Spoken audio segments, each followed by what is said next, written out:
Welcome to साधनास channel. बऱ्याचदा आपण पाहतो की लहानपणीपासून आपण ज्यावेळेस एखाद्या गॅदरिंगमध्ये किंवा लग्नाच्या समारंभ असू द्या किंवा कुठलाही एखादा कार्यक्रम जिथं खूप सारे जण जमा झालेत अशा ठिकाणी जर आपण गेलो किंवा अशा ठिकाणी जर जमा झालं तर आपल्याला लहान मुलांना बऱ्याचदा सांगितलं जातं की अरे तू असं वागू नको, असा वाग, किंवा असं बोलू नको, तसा वाग, किंवा ह्या पद्धतीत तिथं चाल, ह्या पद्धतीत तिथं वाग, किंवा खाताना असाच खा, बसताना असाच बस, कारण मला तू खूप गिल्टी फील करशील, एखाद्याने पाहिलं तर काय म्हणतील लोक, अशा शब्दात आपण त्यांना सारखं सारखं सुनावलं जातं. किंवा काही काही घरातल्या मुलांना तर असं टार्गेट केलं जातं की हा मुलगा तिथं असं वात्रटसारखं करणारच, काहीतरी तिथं बोलणारच, आणि हा किती त्यांनी चांगलं करू द्या, किती त्यांनी चांगलं वागलेलं असू द्या किंवा काहीतरी चांगलं बोललेलं असू द्या, तरी पण त्याचं गृहीत धरलं जातं की हा आपल्याला एम्बॅरेन्स करणार किंवा हा आपल्याला शेमफुलनेस करणारच. आणि मग अशा मुलांना आपण नेहमीच टोकलं जातं किंवा त्यांना आपण नेहमीच एम्बॅरेन्स करतोय असं त्या मुलांना पण फील व्हायला लागतं. तर हे जे आहे हे काही नॅचरल नाही आहे किंवा हे नैसर्गिक नाही आहे. तर हे काय आहे, हे आपण म्हणजे मोठ्यांनी किंवा सराउंडिंगनी त्यांच्या मनामध्ये बसवलेलं असतं की अरे तुमचं वागणं शेमफुलनेस आहे, तुम्ही आम्हाला एम्बॅरेस करताय सगळ्यांच्यामध्ये. तर हे आपण जे सांगतो हे लहान मुलांच्या मनावरती खरंच खूप परिणाम करतं. म्हणजे कोणीही असू द्या, बऱ्याचदा आपण आहे ना काय करतो, मुलं वाढवताना पण आहे ना, म्हणजे तुम्ही काय मी काय कोणीही, बऱ्याचदा आपल्याकडून ह्या चुका होतात की आपण आहे ना सतत मुलांना शिकवत राहतो किंवा सांगत राहतो की अरे हे चुकलं, हे बरोबर, हे असं वाग, तसं वाग. परंतु हे जे आहे हे खरं तर त्यांना कळू दिलं पाहिजे किंवा थोडंसं समजून सांगितलं पाहिजे. तर ते शेमफुलनेस न वाटता की अरे आपण हे थोडंसं अशा पद्धतीत वागलं तर हे बरोबर होईल. किंवा बऱ्याचदा आपल्याला वाटायला लागतं, म्हणजे आपण मी जसं मोठं व्हायला लागतो तसं आपल्याला वाटायला लागतं माझं ह्या ठिकाणी चुकलं. आपल्या डोक्यात सतत ते रिपीट व्हायला लागतात त्या थिंग्स किंवा ते विचार आपले की अरे माझं ह्या ठिकाणी चुकलं होतं, मी ह्या एकत्रमध्ये गेलो त्यावेळेस माझ्याकडून हे असं वागलं गेलं होतं. अरे पण आपण एक मनुष्य जाती, तर आपल्याकडून चुका होणारच, वागण्यात, बोलण्यात, कोणत्याही गोष्टीत अशा चुका होऊ शकतात. त्या आपण स्वतःला आपण गृहीत थोडंसं धरलं पाहिजे आणि त्या चुकांना आपण फॉरगिव्ह केलं पाहिजे. बऱ्याचदा त्या चुका आपण सतत रिपीट, कारण काय होतं एखाद्या म्हणजे रिपीट थॉटचा हा त्रास होत नाही, रिपीट थॉटचा त्रास होत नाही जेव्हा ते रिपिटेशन खूप जास्त प्रमाणात होत नाही. एकदा किंवा दोनदा आपण रिपीट केलं तर ठीक आहे, ते आपण आपल्या स्वतःला समज म्हणून किंवा भविष्यात आपण त्यात सुधारणा करू म्हणून आपण रिपीट केलं तर ते ठीक आहे. परंतु जर ते रिपीट व्हायला लागलं आपल्या मनामध्ये तर मात्र ते अँझायटीत रूपांतर होतं. त्याच्यामुळं हे आपण एन्झायटीत रूपांतर होण्याच्या अगोदरच आपण आपल्या स्वतःला फॉरगिव्ह केलं काय पाहिजे. किंवा बऱ्याचदा आपण वर्षानुवर्ष ते स्वतःला म्हणजे घेऊन फिरतो किंवा सतत आपण स्वतःला सांगतो ठीक आहे, झालं त्या वेळेला आपण सोडून दिलं पाहिजे, फॉरगिव्ह केलं पाहिजे. तर आपल्याला नवीन विचार डोक्यात येतील किंवा आपल्याला वाईट वाटणार नाही कोणत्याही. बऱ्याचदा काय होतं, आपण आहे ना असं जे शेमफुलनेस वाटायला लागतं किंवा गिल्टी वाटायला लागतं किंवा काही प्रसंग आपल्याकडून घडले जातात, अशा वेळेला हा ठीक आहे झालं माझ्याकडून, अशी जर जबाबदारी घेतली तर त्या वेळेला आपलं मन आपली बुद्धी अशी तयार होते की अरे चल घेतली रिस्पॉन्सिबिलिटी, संपला विषय. आणि तर त्यासाठी आपण त्याची जबाबदारी घेऊन पुढं जायला पाहिजे, आयुष्यात थोडंसं पुढं त्याच मागच्या सिच्युएशनमध्ये अडकायला नाही पाहिजे. तर आपण आपल्या स्वतःची जबाबदारी घेतली गिल्टीनेसची किंवा आपल्या शेमफुलनेसची, तर आपण लगेच पुढं. शेमफुलनेस हे किंवा गिल्टी फील होणं किंवा आपण अपराधी वाटणं हे एका प्रिझनसारखं आहे. प्रिझन म्हणजे काय, तर तुरुंगासारखं आहे. तुम्ही विचार करा, आपल्याला सतत वाईट वाटत राहतं किंवा जर अपराधी वाटत राहिलं की मी कोणाच्यात गेलो तर माझ्याकडून चुकीचं वागलं जातं किंवा माझ्याकडून काहीतरी चुकतंय, मी चांगला नाही, मी दिसायला चांगला नाही, मी बोलायला चांगला नाही, मी वागायला चांगला नाही, असे जर जे गिल्टी फील करतात आपल्याला फिलिंग्स, किंवा मी माझ्या कुटुंबासाठी काही करू शकत नाही किंवा माझ्याकडून काहीच चांगलं होत नाही, हे जे आहेत सतत निगेटिव्ह थिंकिंग, हे जे अपराधीपणाच्या भावना आहेत किंवा माझ्यामध्ये हे चांगलं नाही हे जे आहे, किंवा मी हुशार नाही, बऱ्याचदा मार्क कमी पडले की आपल्याला तसं फील व्हायला लागतं आणि आपणच आपले सिच्युएशन्स पण तशाच क्रिएट करायला लागतो आणि येणाऱ्या चांगल्या गोष्टी आपण आपल्याच विचारांनी थांबवल्या जातात.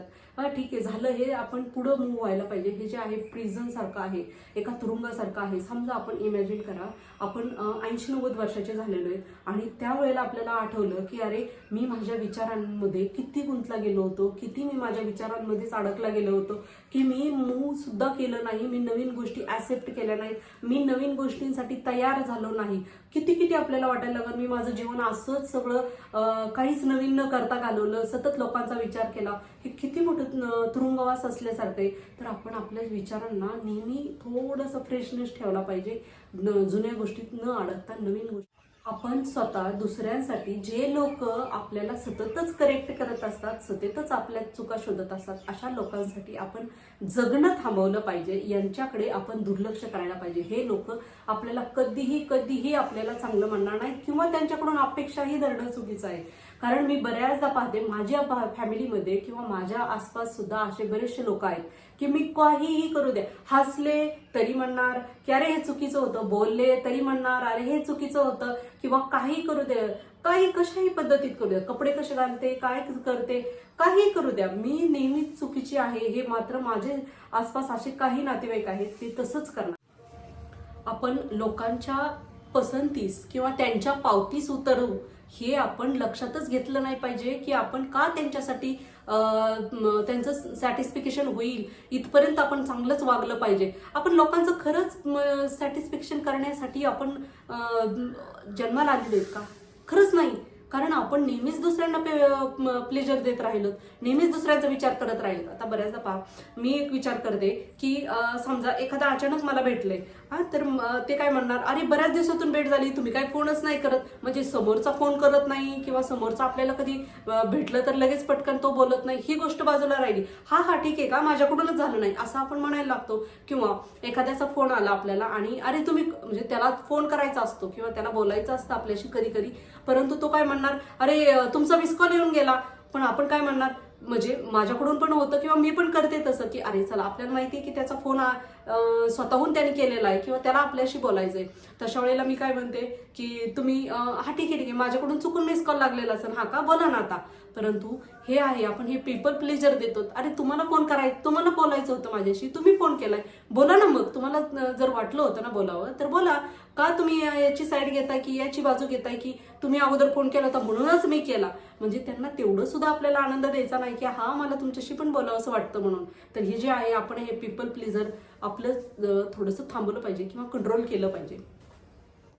आपण स्ट्रगल करत राहणं आणि म्हणजे काही गोष्टींसाठी आपण नेहमीच स्ट्रगल करत राहतो, लोकांना समाधानी करणं किंवा प्रत्येकाच्याच पसंतीस उतरणं किंवा अशा ज्या गोष्टी आहेत त्या सतत आपण पकडून ठेवतो किंवा आपण सतत त्यांना जोडायचा प्रयत्न करतो. तर आपण काही जन्माला त्यासाठी आलेलो नाहीत, सतत स्ट्रगल करत राहण्यासाठी. तर आपण ह्या अशा ज्या गोष्टी येतात ह्या सोडल्या पाहिजेत, ज्या आपल्यासाठी नाहीच आहेत आपल्यासाठी. तर अशा गोष्टी आपण सोडल्या पाहिजेत किंवा त्यांच्यापासून लांब राहायला पाहिजे. कारण त्या कधीही आपण कितीही त्यासाठी स्ट्रगल करत राहिलो, प्रयत्न करत राहिलो, तर त्या आपल्यापर्यंत येणार नाहीत किंवा त्या आपल्यापाशी येणारच नाहीत. कारण बऱ्याचदा असे काही रिलेटिव्ह असतात किंवा अशा काही गोष्टी असतात. समजा आपण बऱ्याचदा आता जर पाहिलं तर बऱ्याचदा एका मुलीकडं किंवा एका गृहिणीकडं कसं पाहिलं जातं, तिनं स्वयंपाक छान करावा, तिनं घराचं नियोजन चांगलं करावा, तिनं सतत मुलांची काळजी घ्यावा, तिनं सगळं घरातलं पण स्वच्छता ठेवावी, तिनं जर काही बिझनेस करत असेल तर तिने बिझनेस पण चांगला चालावा. तुझं बिझनेसकडे लक्षच नाही, थोडंफार जरी बिझनेसमध्ये असं तसं झालं तरी, किंवा तिथं काही कामगार असले तर कामगारांनी एखादा कामगार आला नाही किंवा कधी दोन्हीही कामगार किंवा तिन्ही कामगार कुणीही नाही आलं तरी पण त्या लेडीजला किंवा त्या जी व्यवसाय चालवती, बिझनेस चालवती, त्या लेडीजला तिथं उभं राहावंच लागतं, अवेलेबल राहावंच लागतं. तिला काही सांगता येत नाही की मला पण अडचण आहे म्हणून. पण तशा वेळेला तिनं तिथं उभं राहिलंच पाहिजे, तिनं व्यवसाय चालवलाच पाहिजे. मग तिला शाबासकीची थाप, तिनं सगळं करून हे केलं. परंतु तो जो स्ट्रगल आहे तो आपण दुसऱ्यासाठी न करता स्वतःच्या समाधानासाठी केला तर तो स्ट्रगल होत नाही, कारण ते समाधान देतं आपल्याला काम.